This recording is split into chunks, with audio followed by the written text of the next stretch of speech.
આજથી 10-15 વર્ષ પહેલાં પેશન્ટ જે કે કોઈ પણ વ્યક્તિ આવતો તો 35થી 40 ઉંમર પછી એના વાળ ઓછા જોવા મળતા હતા. જ્યારે અત્યારે છોકરાઓ 17 વર્ષ, 19, 20 વર્ષ, 25 વર્ષના પણ જેનેટિકની જોડે લાઇફસ્ટાઇલ જે ચેન્જીસ થઈ છે, વર્ક પેટર્ન બદલાઈ છે, એ થોડીક મેલ પેટર્ન બાલનેસની શરૂઆત કહી શકાય.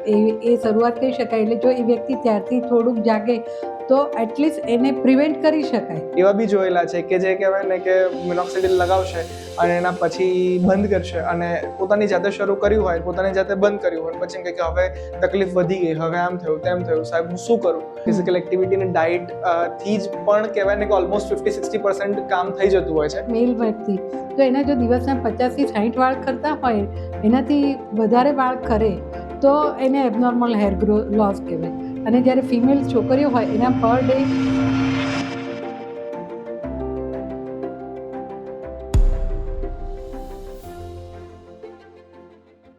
બિયોન્ડ ધી પેઇનના નવા એપિસોડમાં તમારું સ્વાગત છે. આજનો એપિસોડ ખરેખર ખૂબ જ ઇમ્પોર્ટન્ટ થવાનો છે.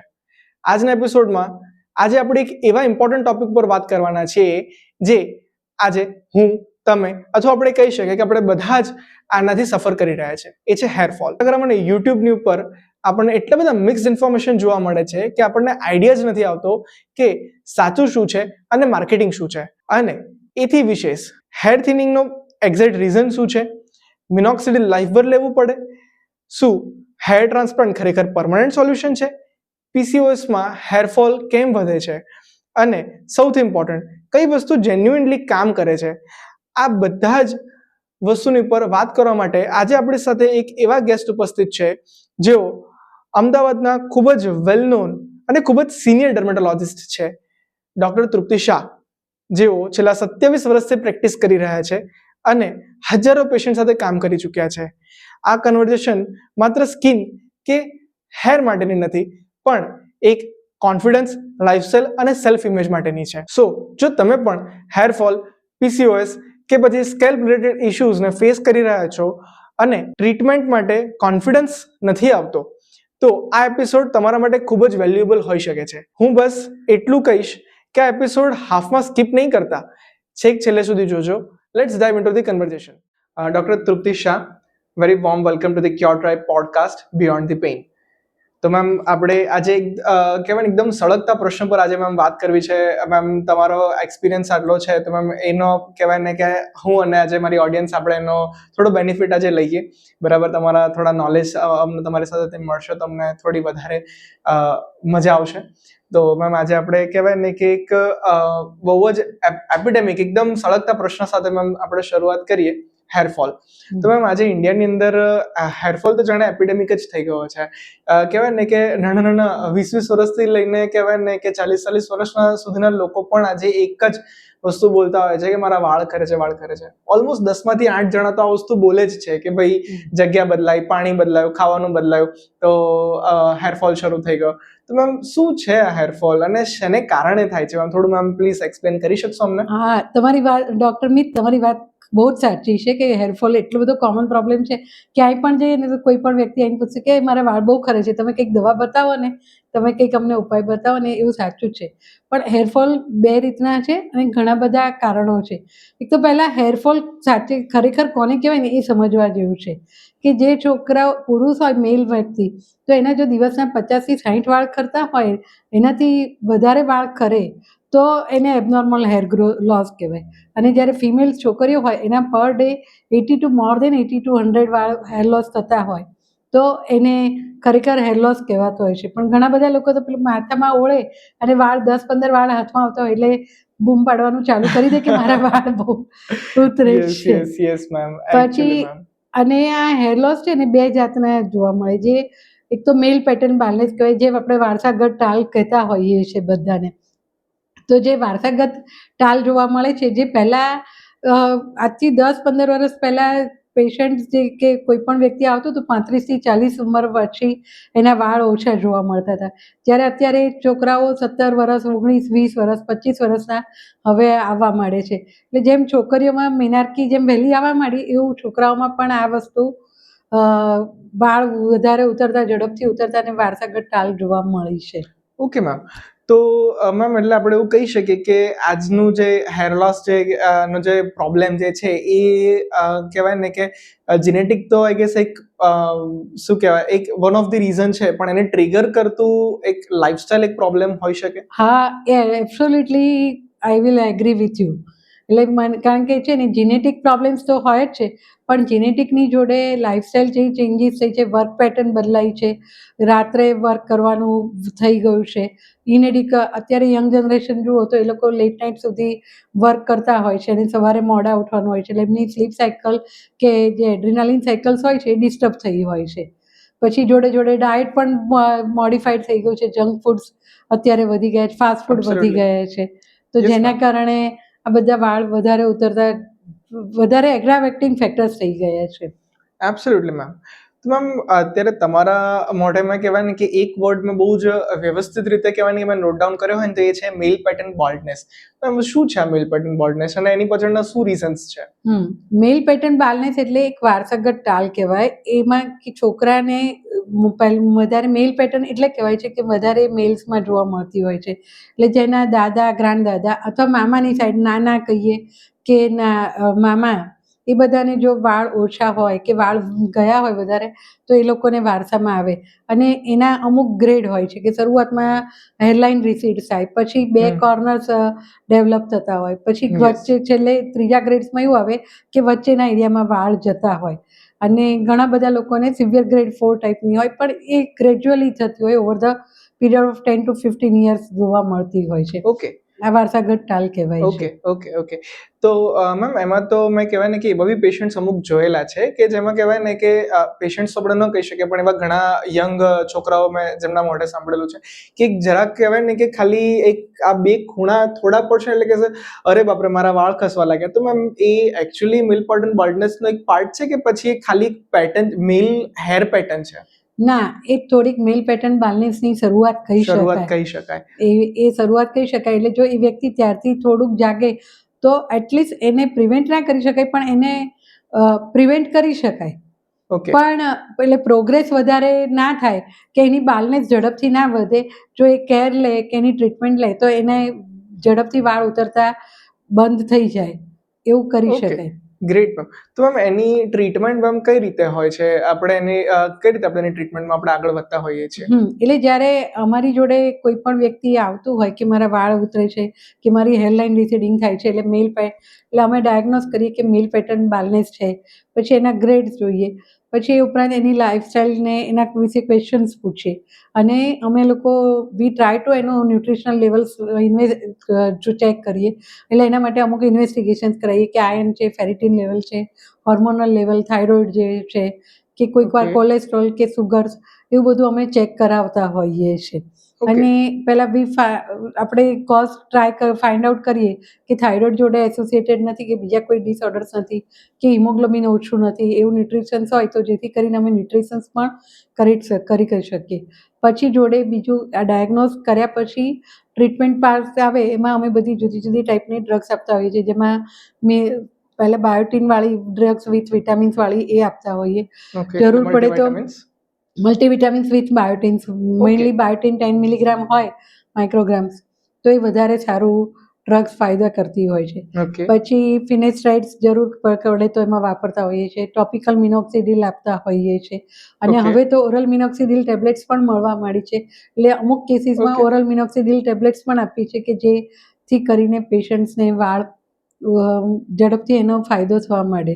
પણ મેલ પેટર્ન બાલનેસની ટ્રીટમેન્ટ જ્યારે ચાલુ કરે વ્યક્તિ, ત્યારે અમે એને કહીએ કે તારે ધીરજ બહુ રાખવી પડશે, અને મિનિમમ 3 to 6 months તો ટ્રીટમેન્ટ લેવી પડશે, તો જ ફાયદો થશે. પરફેક્ટ. તો મેમ આપણે મિનોક્સિડિલ ઉપર તો આપણે પછી આપણે આવીએ, પણ તમારા મુખે મેં હાલ એક ડ્રગનું મેં જે નામ મેં સાંભળ્યું, તો મેમ એ તો થોડું કોન્ટ્રોવર્શિયલ પણ મેં એના વિશે થોડું સાંભળેલું છે, ફિનેસ્ટેરેટ, હે ને? If I am correcting it, pronouncing it correct or not, પણ એને ફિનેસ્ટેરેટ કહેવાય છે. ફિનેસ્ટ્રાઇડ ડ્રગ્સ કહેવાય છે. ઓકે. તો મેમ એ શું છે અને એનો એ કઈ રીતે વર્ક કરે છે, એની થોડી મિકેનિઝમ થોડી સમજાવો ને મેમ. ફિનેસ્ટ્રાઇડ એ ડ્રગ છે ને, આપણા જે મેલ પેટર્ન બાલનેસ હોય ને એમાં અમુક રિસેપ્ટર્સ હોય, અને એમાં જે DHT બ્લોકર્સ કહેવાય કે જે DHT બ્લોક કરે જેથી કરીને હેર લોસ ના થાય. તો એ ફિનેસ્ટાઇડ ત્યાં DHT બ્લોકર તરીકે ડ્રગ્સ કામ કરે છે. એટલે Okay. ફિનેસ્ટાઇડ એ રીતે યુઝફુલ થતી હોય છે અને એને લોંગ ટર્મ લેવાની હોય છે. પણ તમે જે સાંભળ્યું છે ને, એટલે મારા ઘણા બધા પેશન્ટ્સ આવીને પૂછતા હોય છે કે ફિનેસ્ટાઇડ લેવાથી બહુ બધી સાઈડ ઇફેક્ટ્સ નહીં થાય કે આવું બધું નહીં થાય. એટલે અમે જ્યારે પણ ફિનેસ્ટાઇડ પ્રિસ્ક્રાઇબ કરતા હોઈએ એટલે હું 5 મિનિટ પેશન્ટને સમજાવું કે આ ઓરલ ફિનેસ્ટાઇડ ડ્રગ્સ છે, અને આ રીતે લેવાની હોય છે. આની સાઈડ ઇફેક્ટ્સ તમે જે બુકમાં વાંચો છો કે તમે ગૂગલમાં જે સર્ચ કરો છો એટલી બધી હોતી નથી, પણ તમને જો ઇન કેસ કોઈ પણ સાઈડ ઇફેક્ટ જેવું દેખાય તો તમે આવીને મને ઇન્ફોર્મ કરજો, તો we can change that drugs also. એવી રીતે કરી શકાતું હોય છે. એટલે ફિનેસ્ટાઇડ એટલી બધી સાઈડ ઇફેક્ટ્સ હોય છે પણ એટલી બધી કોમન નથી હોતી કે જે ઓકે, આપણે એટલે મેમ લાઈક એમાં જે એની સાઈડ ઇફેક્ટ્સમાં તો મેમ જે મેજરલી જે સાંભળવામાં આવ્યું છે કે આપણે એમ કહી શકીએ કે જેના સેક્સ્યુઅલ સાઈડ ઇફેક્ટ છે, ડિપ્રેશન છે, કે પછી પોસ્ટ ફિનેસ્ટાઇડ સિન્ડ્રોમ પણ એને કહેવામાં આવે છે. તો મેમ તમે કહ્યું પ્રમાણે કે એટલું બધું વધારે નથી હોતું, વધારે જોવા નથી મળતું. ઓકે, એટલે પેશન્ટને અવેરનેસ હોવી જોઈએ કે આવું કંઈક થઈ શકે તો એ Okay. તરત ઇન્ફોર્મ કરી શકે, પણ અધરવાઇઝ ઓકે, એટલું બધું જેટલું બૂમ પાડીએ છે કે એટલું બધું સાઈડ ઇફેક્ટ્સ એટલી બધી નથી હોતી. Okay, perfect. અને એ આઈ ગેસ તમારા સાઈડથી પેશન્ટ્સને પહેલેથી સમજાવી પહેલેથી દેવામાં સમજાવ્યા. આવતું હોય છે. હા, મિત તમે પણ ડૉક્ટર છો અને તમારી જોડે પણ અમુક આવી રીતે પેશન્ટ્સ બધા આવતા હોય છે, તો ઘણા બધા તમને પણ આવી રીતે પૂછતા હશે કે મારા વાળ ઉતરે છે કે આ તે થાય છે, શું કરો છો, કે મારી લાઈફસ્ટાઈલ ચેન્જ થઈ છે, કે મારે DHT બ્લોકર વાપરવા કે મારે શું વાપરવું, તો તમે શું સજેશન કરતા હોવ છો? એટલે મેમ હું તમને કહેવાય ને કે મેમ ઘણા બધા પેશન્ટ્સ હોતા જ હોય છે અને ડાયટ રિલેટેડ કહેવાય ઘણા બધા ક્વેશ્ચન્સ પૂછતા હોય છે. તો આમાં તો હું બહુ જ કહેવાય ને કે સ્પષ્ટ સાથે કહેવા જઉં ને તો મેમ ફિઝિકલ એક્ટિવિટી અને તમારું પ્રોપર ડાયટ એ બહુ મેજર રોલ પ્લે કરે છે DHT બ્લોકર્સની અંદર. અને એને નેચરલી પ્રિવેન્ટિવ કહેવાય ને કે એક ટ્રીટમેન્ટ તરફ આપણે જઈએ તો સૌથી પહેલા ડાયટ અને ફિઝિકલ એક્ટિવિટી જ આવે છે, જે તમે પણ તમારા પેશન્ટ્સને પ્રિસ્ક્રાઇબ કરતા અમે જ હશો. ઘણી બધી વખત પેશન્ટ્સને કહેતા હોઈએ છીએ કે રોજ તમે સવારે ઉઠીને ચાલો અથવા એક્સરસાઇઝ કરો કે યોગા Yes. જોઈન કરો કે આવું કંઈક કરો, Yes, જેથી absolutely. કરીને પેશન્ટ્સને ફાયદો થતો હોય. એબ્સોલ્યુટલી. અને એ સાઈડ બાય સાઈડ કહેવાય ને કે પોતાનું ડાયટ ક્લીન રાખવું. કારણ કે ઘણા પેશન્ટ્સ યસ તમે બી જોયા જ હશે કે એક્સટર્નલ એપ્લિકેશન કરશે, ઇન્ટરનલી મેડિસિન્સ લેશે, પણ ડાયટ એનો પ્રોપર ન હોય એટલે તમને ટેમ્પરરી ઇફેક્ટ જોવા મળે ને એના પછી દવા બંધ કરે એટલે હતું એમનું એમ. હા, કારણ કે એક્ઝેક્ટલી. ડાયટ જ પ્રોપર ના હોય તો આપણે શું કરી શકીએ એમાં? હા, એક્ઝેક્ટલી એવું હોય છે. યસ. તો મેમ હવે મેમ આપણે થોડું મિનોક્સિડિલ ઉપર આપણે જઈએ. મિનોક્સિડિલ અને બીજો એક મેમ બહુ જ ટ્રેન્ડિંગ જો હું કોઈ એલિમેન્ટ હું કહું આજે કોસ્મેટિક્સ, હેર કોસ્મેટિક્સમાં ખાસ એક્સટર્નલ એપ્લિકેશનમાં, તો મેમ એ રોઝમેરી ઓઇલ છે. તો એની ઉપર મેમ શું ટ્રુથ છે, એની ઓરિજિનાલિટી શું છે અને એને કઈ રીતે એનો યુઝ થતો હોય છે અને એના શું સાઇડ ઇફેક્ટ છે, થોડું મેમ અમને થોડું એની પર લાઇટ અમને આપો. જો મિનોક્સિડિલ તો ઘણા બધા વર્ષોથી વપરાય છે ડ્રગ્સ, અને એ ટાઈમ ટેસ્ટેડ છે, અને મિનોક્સિડિલ એવિડન્સ બેઝડ મેડિસિન્સ થઈ ગઈ છે, યસ. અને મિનોક્સિડિલના રિયલ સેન્સમાં રિઝલ્ટ્સ ઘણા બધા સારા આવતા હોય છે. અને મિનોક્સિડિલ જ્યારે શરૂઆતમાં તમે વાપરો ત્યારે થોડાક વખત હેર લોસ દેખાય, પછી એ હેર લોસ અટકી જતો હોય છે.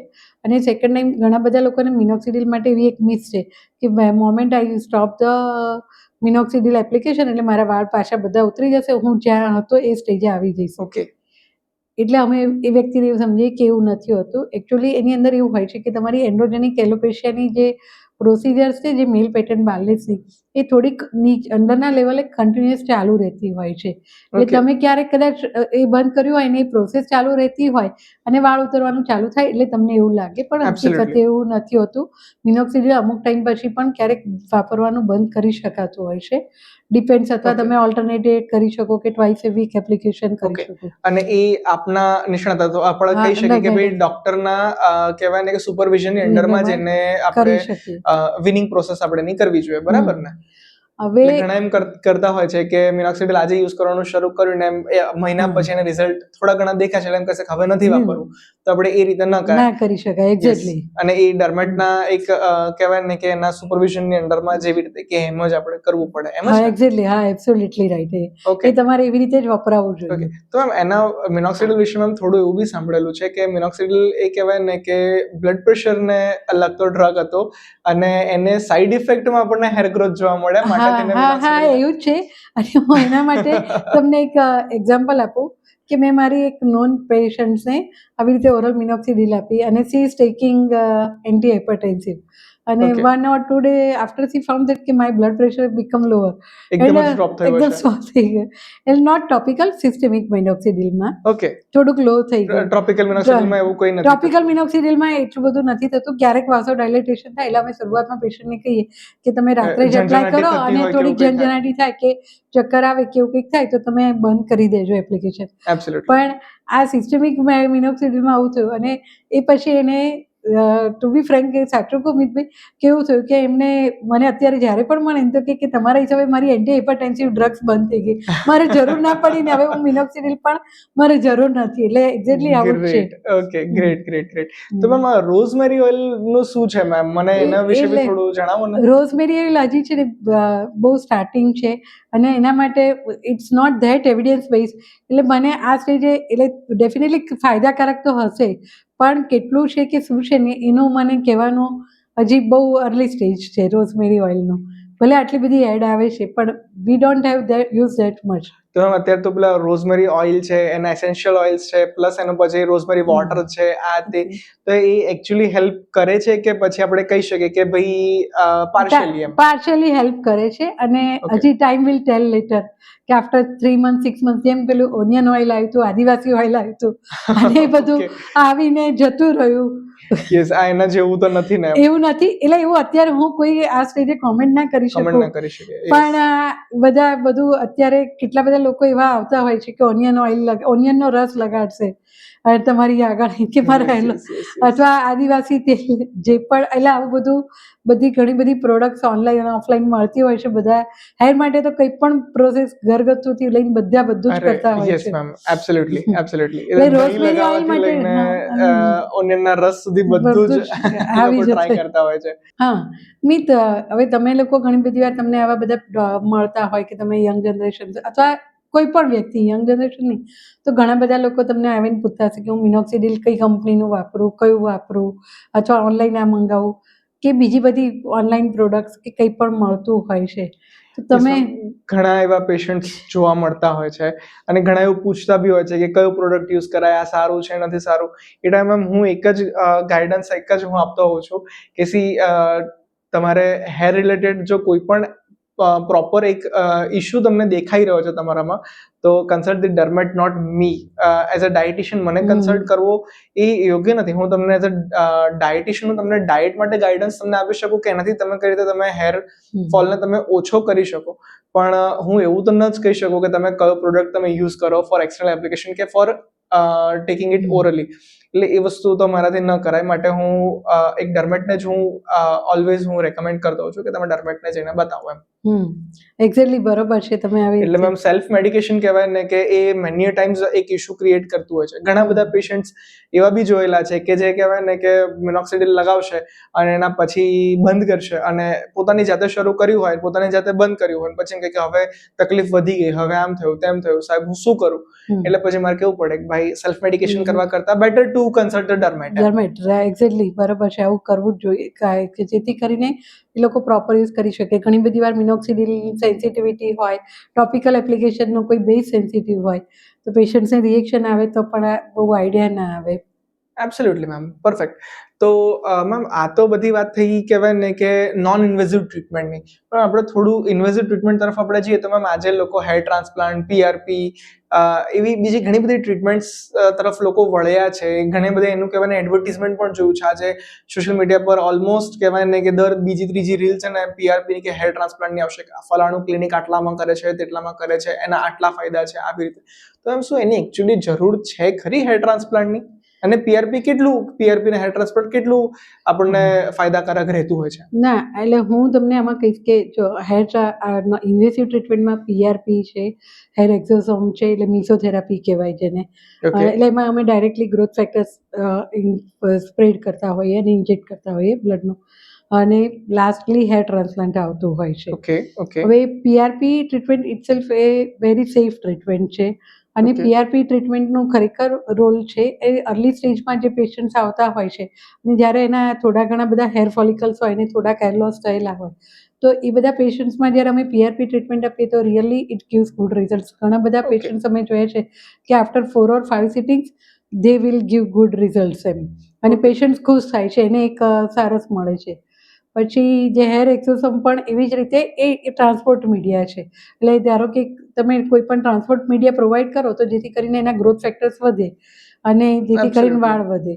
હવે હેર ટ્રાન્સપ્લાન્ટ એ કેવા કેસમાં જરૂરી છે કે એ જે વ્યક્તિ જે છે એને કયા ફિલ્ડમાં કામ કરવાનું છે, કયા પબ્લિક રિલેટેડ કામ કરવાનું છે, અથવા એના હેર લોસ બહુ જ થયેલા છે અને એને સોશિયલી એમ્બેરસિંગ ફીલ થાય છે, તો Yes. ડેફિનેટલી એવા બધા કેસમાં હેર ટ્રાન્સપ્લાન્ટ યુઝફુલ થાય છે.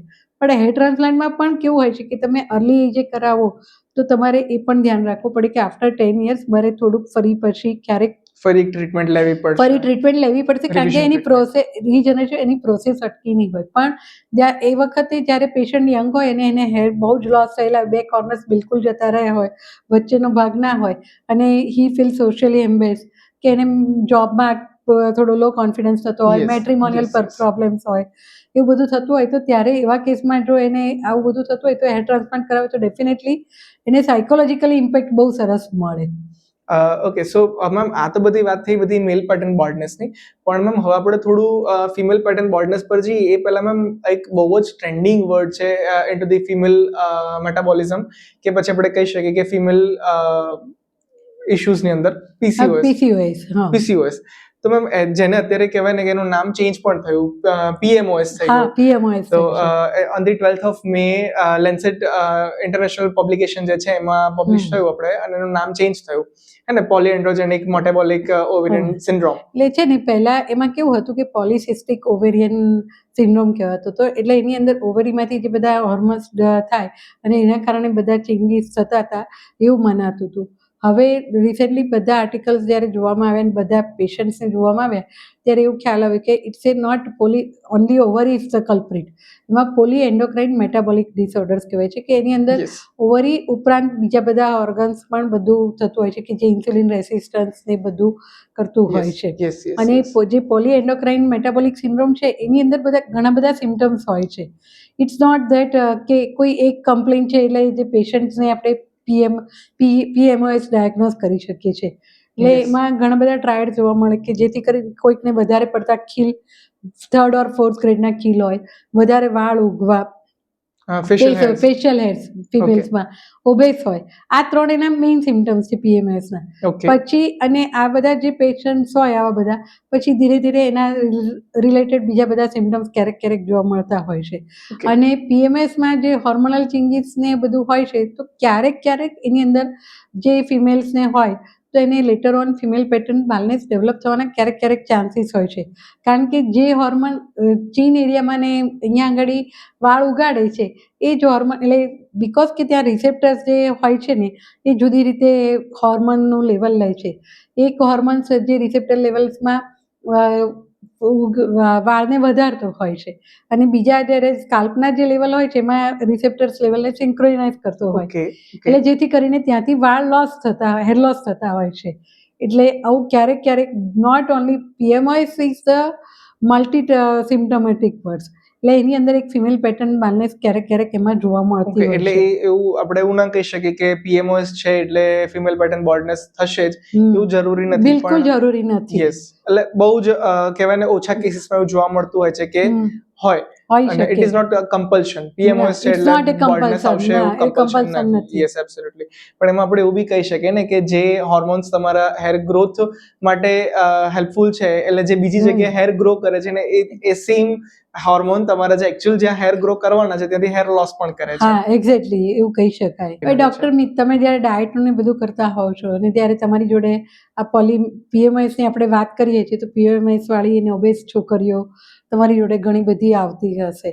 Yes. તો તમે એમાં ઇન્સ્યુલિન રેસિસ્ટન્ટ અને કેવા પ્રકારના ફૂડ ને એની તમે સજેશન કરતા હોવ છો કે તમે શું એ લોકોને એડવાઇસ આપતા હોવ છો? Lifestyle modification yes. ગણો કે ડાયટ મોડિફિકેશન ગણો, વોટ એવર, તો મેમ આમાં તો કહેવાય ને કે ફર્સ્ટ ઓફ ઓલ પીએમઓએસ માટેના જે મારા ત્યાં જે પેશન્ટ્સ જે ફિમેલ્સ જે આવતા હોય છે એમને મારો સૌથી પહેલા તો એક જ વસ્તુ એમને કહેવાની હોય છે કે તમે જે માનતા હોવ કે ભાઈ ખાલી મેડિકેશન જ તમને હેલ્પફુલ થશે, તો એવી રીતે નથી હોતું. જ્યારે ફિઝિકલ એક્ટિવિટી અને ડાયટ પણ બહુ મેજર રોલ પ્લે કરે છે તમારા ઇન્સ્યુલિન રેઝિસ્ટન્સને હેલ્પફુલ થવા માટે, બરાબર ને? એટલે કહેવાય ને કે ફિઝિકલ એક્ટિવિટી અને ડાયટ થી જ પણ કહેવાય ને કે ઓલમોસ્ટ 50-60% કામ થઈ જતું હોય છે, જ્યારે તમારે ડ્રગ્સ લેવાની જરૂર નથી પડતી હતી. એટલે એ તમારે ખરેખર ડાયટનું આપવું જોઈએ, જેથી કરીને insulin resistance is the main key point for the PMOS. Yes, એટલે એનાથી કહેવાય ને કે એનાથી જ એ લોકોને પીએમઓએસ, પીસીઓએસ કે પીસીઓડી આપણે કંઈ પણ ગણીએ એ બધાની અંદર એમને હેલ્પફુલ એમને રહેતું હોય છે ને એનાથી હેરફોલનો પણ ઇશ્યુ કહેવાય ને કે એક ખાસા બધા અંશે ઓછો થતો હોય છે. હા, એક્ઝેક્ટલી. તો મેમ હવે કહેવાય ને કે આપણે પીએમઓએસ તો આપણે સમજી લીધું અને એનાથી થતા કહેવાય ને કે હેરફોલને પણ આપણે સમજ્યા, પણ મેમ હવે આપણે કહેવાય ને કે એક હજુ એક ટર્મ છે જેને આપણે કહેવાય ને કે ઇફ્લુએમ કહેવાય છે. યસ, તો મેમ આ ટર્મ શું છે અને આને કહેવાય ને કે હું તમને બેઝિક મારી વાત તમને કરું કે મને ક્યાંથી જાણવા મળ્યો, તો આફ્ટર કોવિડ મેમ છે ને આ ટર્મ બહુ જ બધી જગ્યાએ સાંભળવા મળ્યો છે. જે જાણે છે એના મોઢે બી, જે નથી જાણતું એના મોઢે બી, પણ ખાલી બોલે છે લોકો, એના એક્ઝેક્ટ શું છે એની લોકોને ખબર નથી. તો થોડો લાઇટ આપો અમને અને થોડું સમજાવો કે એટલે એકચ્યુઅલી ટીલોજન ઇફ્લુએમ કેવી રીતે ટર્મ આવ્યું કે હેર ગ્રોથની આપણે 3 ફેઝ હોય: એનાજન, કેટાજન અને telogen. Anagen is the growing phase, catagen is the resting phase અને telogen is the shedding phase. એટલે જ્યારે આપણા શરીરમાં કોઈ પણ ફિઝિકલ કે મેન્ટલ ઇન્સલ્ટ થાય અને ફિઝિકલ કે મેન્ટલ સ્ટ્રેસ આવે એટલે હેરને જે ઇન્સલ્ટ થાય, તો એ જે હેર ઇન્સલ્ટ થાય તો વાળ જે શેડિંગ ફેઝમાં, ગ્રોઈંગ ફેઝમાં જાય જ નહીં. એટલે બધા શેડિંગ ફેઝમાં રહે. એટલે શેડિંગ ફેઝ મીન્સ કે શું? લોસ થાય તમને. એટલે તમારો ગ્રોથ થવાનો ફેઝ એ સાયકલ આખી બ્રેક થઈ જાય, ગ્રોથ જ ના થતો હોય એટલે શેડિંગ થઈ જાય, એટલે એને ટીલોજન ઇફ્લુએમ કહેવાય. ઓકે.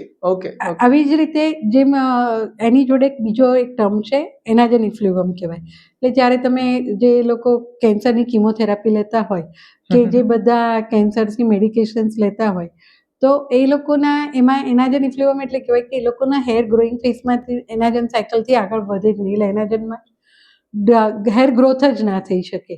એટલે કેન્સરમાં કિમોથેરાપીની અમુક ડ્રગ્સ એવી ઇફેક્ટ કરે કે જ્યારે હેર ગ્રોથ થવાનો હોય એ સાયકલને ત્યાં બ્રેક કરી દે, જેથી કરીને એના વાળ ઉતરી જાય અને વાળ આવે નહીં. એટલે એ કેન્સર પેશન્ટમાં કહેવાય. એટલે એ તો ખબર પડી જાય જ્યારે કેન્સરવાળું પેશન્ટ આવે, કિમોથેરાપી લીધું હોય ત્યારે હેર લોસ થાય. હવે ટીલોજન ઇફ્લુએમના જે આપણે જોઈએ ને, જે અત્યારે કોમન કન્ડિશન્સ છે, એના એટલા બધા કારણ છે. સૌથી પહેલું જે કારણ આવે ને, તો કોઈ પણ પ્રોલોંગ મેજર ઇલનેસ થઈ હોય કે તમારે દર્દીને કોઈ 6 મહિનામાં મેજર સર્જરી કરાવી હોય, પછી ઘરમાં આવી રીતે કોઈક નજીકની વ્યક્તિનું ડેથ થયું, કે કોઈ પણ મેન્ટલ સ્ટ્રેસ કે જે તમારા હચમચે મીન્સ કે ઇમોશનલ ડિસ્ટર્બન્સ ક્રિએટ કરી દીધું હોય, પછી પ્રેગ્નન્સી પછી વાળ વધારે ઉતરે, પછી એ ક્રેશ ડાયટિંગ કર્યું હોય, અથવા કોઈ પણ કારણસર તમારે વેઇટ લોસ થાય. એટલે હું મારા કોઈ પણ પેશન્ટને એવું કહું કે વેઇટ લોસ થાય એટલે તમારે કોઈ પણ વેઇટ લોસ થવાના સો મેની રીઝન્સ હોય. કોઈએ જાતે કર્યું હોય, કોઈકનું એમને ઉતરી ગયું હોય, થાઇરોઇડના ડિસીઝ, હોર્મોન થાઇરોઇડ કે કંઈ પણ કારણથી વેઇટનો ચેન્જ થાય એટલે તમારા હેર લોસને હેરને ઇફેક્ટ પડશે જ, અને તમને વાળ ઉતરે છે એવી રીતે. એટલે આ બધા મેઇન રીઝન્સ છે, આવા બધા મેઇન રીઝન્સ. અને અથવા કોઈકને જગ્યા બદલાઈ કે કંઈક લોંગ જર્ની કરીને આવ્યા, ફ્લાઇંગ જર્ની વધારે કરી તો પણ વાળ વધારે ઉતરશે. Okay ma'am. તો મેમ આમાં તમે એક ક્રેશ ડાયટની વાત કરી મેમ, તો મેમ એક ક્રેશ ડાયટ કરવા એટલે લોકો એમ કહેતા હોય છે કે હું ક્રેશ ડાયટ કરું ને હું 1 મહિનામાં 5 કિલો 10 કિલો હું એકદમ જ રિડ્યુસ કરું. તો આઈ ગેસ તમે જે રીતે સમજાવી રીતે કે આજે ક્રેશ ડાયટ કરે છે અને 2-3 મહિના પછી એ જ વ્યક્તિ પોતાના વાળ માટે રડે છે. હવે તમે કોઈ કેસીસ તમે જોયેલા છે? હા, એક્ઝેક્ટલી એવા જોયા છે. આજે જ મારી રૂટીન મોર્નિંગ ઓપીડીમાં એક પેશન્ટ આવ્યું કે મેં 1 મહિના સુધી ડાયટ કર્યું, ખાલી મેં એકવાર 4 કે 5 વસ્તુ અમુક લિમિટેડ કેલરીઝ કે સમથિંગ ખાધું, પછી બીજું કંઈ ખાવા પીવાનું લીધું નહીં, પણ મારું વજન તો ત્યાંનું ત્યાં જ રહ્યું, પણ મારા વાળ બહુ જ ઉતરવા માંડ્યા છે. હવે હું શું કરું? એટલે આવા બધા કેસ ઘણા બધા આવતા હોય છે. અને ક્રેશ ડાયટિંગ અથવા કોઈ તમે બીજા બધા ઓનલાઈન ઓફલાઈન કોઈ પણ વસ્તુ જોઈને લોકો ડાયટ કરતા હોય છે, થોડું કોઈને ઇમ્પ્રોપર એજ્યુકેશન્સ લઈને ડાયટિંગ કરતા હોય છે, અથવા કોઈક વખત લોંગ ફાસ્ટિંગ કરતા હોય રિલિજિયન્સ રીતે કે કોઈ પણ રીતે લોંગ ફાસ્ટિંગ ઇન્ટરમિડિયન્ટ, તો એ બધા પછી 2-3 મહિના પછી વાળ વધારે ઉતરતા જોવા મળતા જ હોય છે. એટલે બધામાં પહેલાં ન્યુટ્રિશન્સ લેવલ જ કરેક્ટ ચેક કરાવવું પડે, ન્યુટ્રિશન્સ લેવલ જ કરેક્ટ કરવું પડતું હોય, એબ્સોલ્યુટલી અને એ કરેક્ટ કરી અને પેશન્ટને પ્રોપરલી એક્સપ્લેન કરીએ તો 3-4 મહિનાની અંદર એના વાળ ઘણા બધા નોર્મલ થઈ જતા ઘણા હોય બધા છે. અંશે આપણને એટલે ટીલોજન ઇન્ફ્લુએમ ઇઝ ધ રિવર્સિબલ કન્ડિશન, કે એ ટીલોજન ઇન્ફ્લુએમ થાય ને ત્યારે ઘણી બધી ફિમેલ્સ આવીને મારી આગળ આવીને કહેતી હોય કે હવે જો આ રીતે વાળ ઉતરવા માંડશે ને તો હું ગંજી નહીં થઈ જાઉં, હું ટાલ નહીં પડી જાય ને મને, આવું મારી જોડે બધા બોલતા હોય છે. એટલે મારે પહેલા એને એવું કેવું સમજાવવું પડે કે તું ડિસ્ટર્બ ના થાય, તારા ભલે અત્યારે વાળ વધારે ઉતરે છે, that is true, I understand કે તારા આટલા વાળ ઉતરશે, હજી હું દવા આપીશ તો પણ તારા 10-15 દિવસ મહિનો વાળ ઉતરશે, ગ્રેજ્યુઅલી આ બધું લેવલ નોર્મલ થવા માંડશે એટલે તારા વાળ ઉતરતા બંધ થઈ જશે અને તું બિલકુલ ટાલ નહીં પડે, હું તને પેપર ઉપર લખી આપીશ. એબ્સોલ્યુટલી. એટલે મેમ તો પછી આપણે એવું બી કહી શકીએ ને કે ટીલોજન ઇન્ફ્લુએમનું એક વન ઓફ ધ રીઝન એક મેનોપોઝ પણ હોઈ શકે. હા, ઘણી બધી વખત મેનોપોઝમાં થઈ શકે. એનું રીઝન એ છે કે મેનોપોઝમાં સાયકોલોજીકલ ચેન્જીસ, બીજા શરીરમાં ચેન્જીસ બહુ બધા થતા, હોર્મોનલ ચેન્જીસ બહુ બધા જોવા મળતા હોય છે, અને એ વખતે થોડાક પેશન્ટ્સ હોટ ફ્લસીસ, રડવું આવું, થોડુંક આવા બધા ડિસ્ટર્બન્સીસ જે બધા હોય છે ને, અને ફિમેલ્સને મેનોપોઝલ એક્સેપ્ટ કરતા કરતા થોડીક વાર લાગી જતી હોય છે, તો એવા બધા કેસમાં વાળ ઉતરવાના ઘણા બધા વખત જોવા મળતું હોય છે. Absolutely ma'am, absolutely ma'am. Ma'am હું જો મેમ મારી તમને વાત કરું ને તો ક્યોર ટ્રાઇબમાં છે ને અમે લોકો ઓલરેડી એક વિમેન રિહેબ અમે આખો પ્રોગ્રામ અમે રન કરી રહ્યા છે, જેની અંદર કહેવાય ને કે યુઝ્યુઅલી PMOS, PCOD કે પછી પેરીમેનોપોઝલ ફેઝ કે પછી પોસ્ટ મેનોપોઝલ ફેઝ વાળા વિમેન્સ યુઝ્યુઅલી ડાયટ માટે કન્સલ્ટિંગ માટે આવતા હોય છે.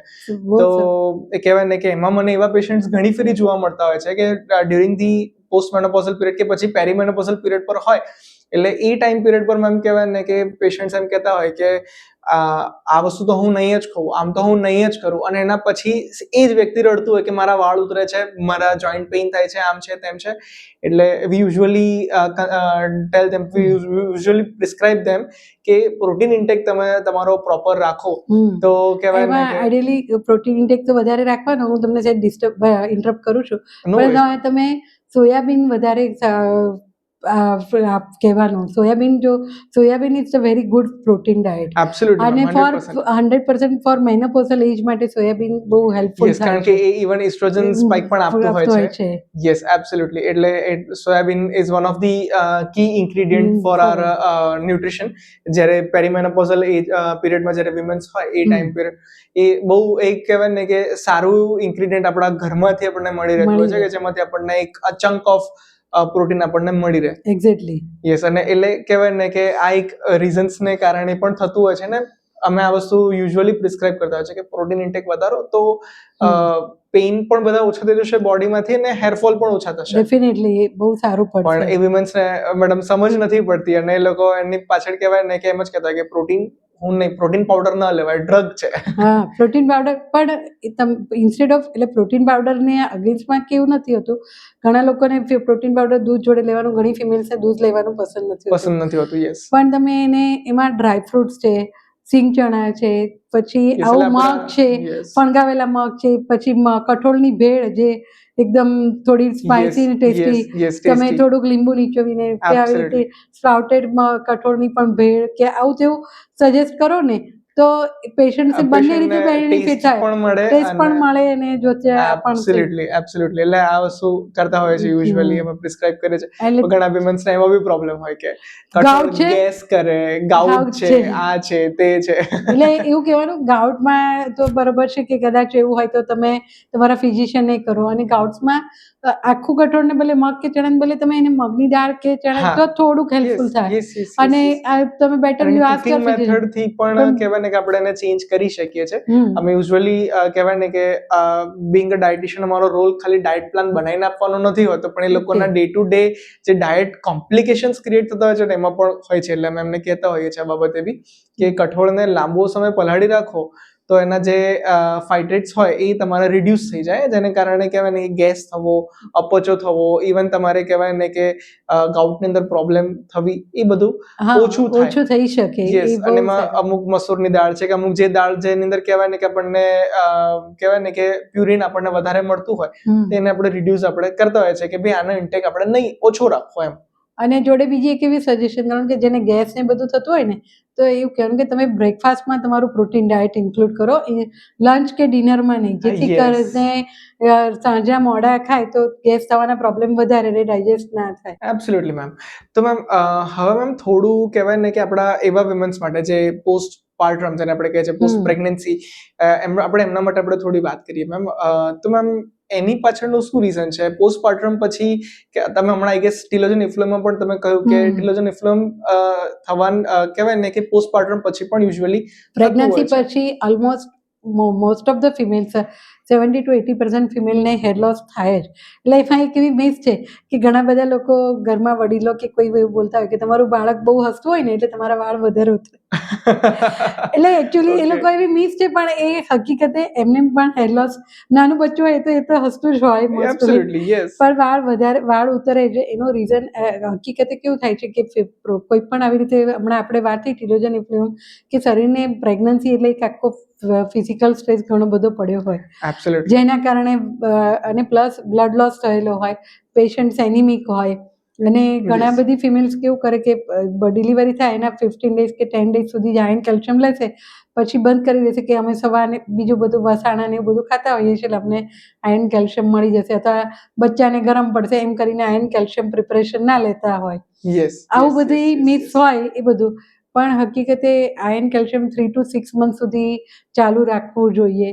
પછી આફ્ટર 2 months થાય, નોર્મલ પ્રેગ્નન્સી હોય કે સિઝેરિયન, તો ગાયનેકને પૂછીને પછી એક્સરસાઇઝ પણ વહેલી ચાલુ કરવી જોઈએ, જેથી કરીને તેમના આ બધી એક્ટિવિટીથી ફાયદો થાય. અને આયર્ન કેલ્શિયમ મિનરલ્સ પછી લે, અને પોસ્ટપાર્ટમ હેર લોસ પણ રિવર્સિબલ હોય, એ પછી 2-3 મહિના પછી જતો જ રહેવાનો હોય, પણ ત્યારે પણ ઘણી બધી ફિમેલ્સ એવી આવતી જ હોય છે અમારી સાથે કે બેન મારા વાળ આટલા બધા ઉતરી ગયા તો હવે મારા વાળ પાછા આવશે કે નહીં, કેટલા વખતમાં આવશે. આ બધા બહુ કન્સર્ન હોય છે. ઓકે, તો મેમ આપણે એવું કહી શકીએ કે આજની જે સોસાયટીમાં એટલે કહેવાય કે જે ન્યૂ મોમ્સ છે એ લોકો જે થતા ન્યૂ મોમ્સ જે હોય એ લોકોને એવું કહેવામાં આવતું હોય કે રેસ્ટ કરવાથી બધું ઠીક થઈ જશે. તો મેમ એ ટ્રુથ છે કે પછી ફિઝિકલ એક્ટિવિટી કરવી જોઈએ, વહેલી તકે શરૂ કરવી જોઈએ? ના, એટલે કેવું કે તમારી ડિલિવરી કેવા સંજોગોમાં થઈ છે, ડિલિવરીના કોમ્પ્લિકેશન્સ કંઈ નથી થયા, એ બધું ધ્યાન રાખવું જોઈએ. સિઝેરિયન થયું હોય તો એબ્સોલ્યુટલી 6-8 વીક્સ તમે એ ના કરો, રેસ્ટ કરો, થોડું બેકને તમે કરો. પણ after 2 or 3 months little bit exercise તમે ગાયનેકને પૂછીને કે ભાઈ ચલો સ્ટીચનો કોઈ પ્રોબ્લેમ નથી, નોર્મલ પ્રેગ્નન્સી થઈ હોય તો સ્ટીચ તૂટવાના કોઈ પ્રોબ્લેમ નથી હોતા, તો માઇલ્ડ એક્સરસાઇઝ તો ડેફિનેટલી કરી શકાય. અને માઇલ્ડ તમે શરૂઆતમાં સ્ટાર્ટ કરો, પછી ધીરે ધીરે તમે થોડીક એક્સરસાઇઝ કરો, જેથી કરીને પછી પ્રેગ્નન્સી પછી જે બધાના એબ્ડોમિનલ પેટ એવું કહેવાય કે એબ્ડોમિનલ ગર્થ વધી જતી હોય છે, પેટ રહી જતું, તો જે એ બધું ઇફેક્ટ્સ પણ ઓછી થઈ શકે થોડી. એબ્સોલ્યુટલી. અને ઘણા બધાને ડાયાસિસ રેક્ટાઈ પણ જોવા મળતું હોય છે, તો એ બધામાં પણ આપણને ઘણી બધી હેલ્પફુલ થતું હોય છે. હેલ્પફુલ થાય, અને ઘણા બધાના મસલ્સ બહુ વીક થઈ ગયા હોય છે. એબ્સોલ્યુટલી. એટલે જો એ બધા ફિમેલ્સ પછી એક્સરસાઇઝ થોડીક વહેલી ચાલુ કરે તો ડેફિનેટલી એમાં ફાયદો થઈ શકે. Absolutely ma'am, 100% ma'am. અને તો તમે ડૉક્ટર મિત, આ જે કેસ આપણે વાત કરી, તો તમારી જોડે જ્યારે પોસ્ટપાર્ટમ વાળી લેડી આવતી હોય છે તો તમે કેવી ટાઈપની એક્સરસાઇઝ કે કેવી ટાઈપનો ડાયટ ને એ બધું તમે સજેસ્ટ કરતા હોવ છો? આ તો મેં જસ્ટ મારો પોઈન્ટ ઓફ ઓપિનિયન આપ્યો, હવે તમે તમારો વ્યૂ કહો. એટલે મેમ કહેવાય ને કે યુઝ્યુઅલી પોસ્ટપાર્ટમમાં કહેવાય ને કે ફિમેલ્સ તમે કહ્યું એ પ્રમાણે જ કે ફર્સ્ટ 6 વીક્સ ભલે એક વખત એ લોકો રેસ્ટ લેતા, જેથી કરી એ લોકોના બોડીને જે તકલીફ પડી છે, જે પેઇન જે થયું છે એમાં એ લોકોને થોડો રેસ્ટ મળે, રિકવરી એમાં મળે. પણ એના પછી જે આપણે કહેવાય ને કે પ્રોગ્રેસિવ રિકવરી જો આપણે જોઈતી હોય તો we have to start with the physical activity, physical exercise, અને પ્લસ ડાયટ પણ કહેવાય ને કે જે ઘરગથ્થુ જે આપણે કહીએ કે ઘરના સાસુ છે કે મમ્મી છે એમ કહેતા કે ભાઈ તું આ ખા, પેલું ખા, આ વસાણું ખા, પેલું ખા, એની કરતાં બેટર છે કે એક પ્રોપર ડાયટ ફોલો કરવું. એવું નથી કહેતો કે ના ખાવું જોઈએ, બધું જ હેલ્ધી છે, સારું છે, પણ કહેવાય ને કે એક્સેસ અમાઉન્ટમાં ફેટ્સ પણ સારા નથી, not even for the mom, not even for the child. એટલે એ કહેવાય ને કે એક્સેસ અમાઉન્ટમાં કશું ન હોવું જોઈએ કે આ દિવસના 2 લાડવા ખાઈ જવાના, પેલું રાબ પીને આ ખાતે એની કરતાં બેટર છે to consult a proper dietitian અને એમની સાથેથી પ્રોપર ડાયટ તમને મળે. અને યુઝ્યુઅલી હવે તો કહેવાય ને કે ગાયનેક્સના ત્યાં ડાયટિશિયન્સ હોય જ છે.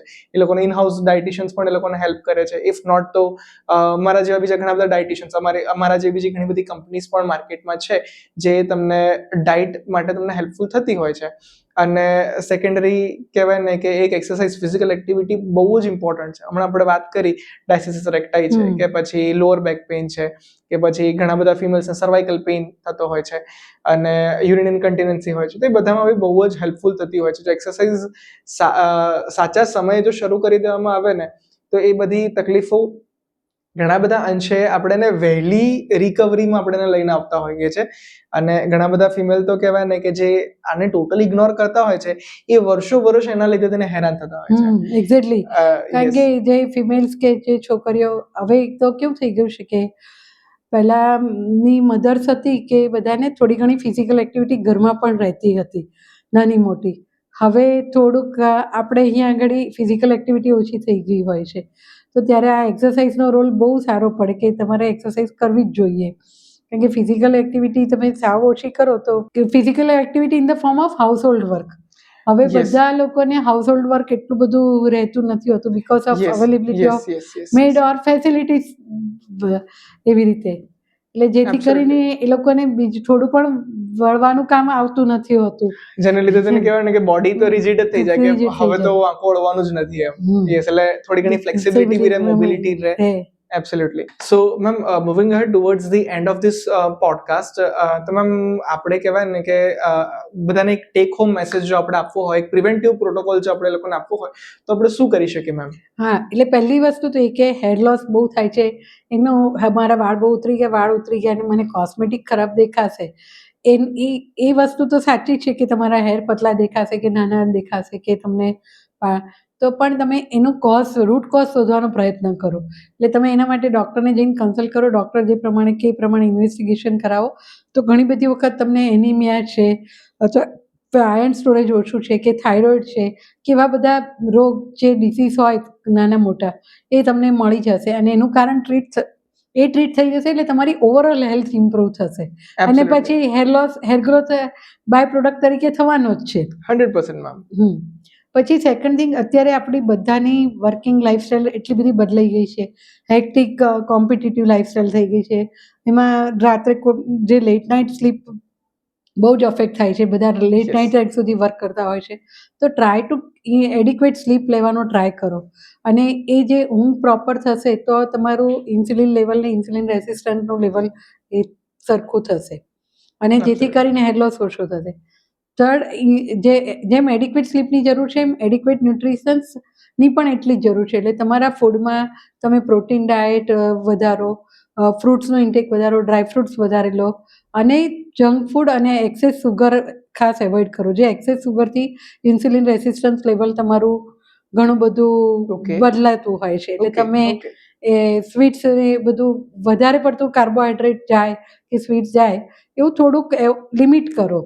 કારણ કે અત્યારે જંક ફૂડ ને બધામાં એવું તો આપણે એબ્સોલ્યુટલી ના કહી શકીએ કે તમે જંક ફૂડ ના લેતા કે ફાસ્ટ ફૂડ ના લેતા કે તમે ચોકલેટ્સ કેડબરીઝ ના લેતા, પણ એ બધા ઇન્ટેક તમે લિમિટેડ એમાઉન્ટમાં રાખો કે વન્સ એ વીક લો કે 15 ડેઝે એવી રીતે રાખો, નોટ ડેઇલી બેઝ ઉપર. અને સેકન્ડ થિંગ કે આનું સાયકોલોજીકલ પણ મગજમાં હાવી નહીં થવા દેવાનું હેર લોસનું. મારે ઘણા બધા વખત એવું પેશન્ટને કહેવું પડે છે કે હેર લોસ થશે એ મગજમાં હાવી થઈ જશે ને તો તમારે એટલે સાયકોલોજીકલી પણ હેર લોસ થાય છે એની ટ્રીટમેન્ટ લેવાની છે પણ તમારે મગજમાં નહીં રાખવાનું. એ પણ એની નેગેટિવ ઇફેક્ટ કરશે એટલે હેર ગ્રોથ નહીં થાય પ્રોપર, તમને હેર લોસમાં ફાયદો નહીં થાય. અને થોડીક એક્સરસાઇઝ તમારા એમાં ઇન્ક્લુડ કરો જેથી કરીને એક્સરસાઇઝ છે, યોગા છે, મેડિટેશન છે, જે તમારો મેન્ટલ અને ફિઝિકલ એક્સરસાઇઝ કરશો તો તમારું હોર્મોનલ લેવલ બદલાશે.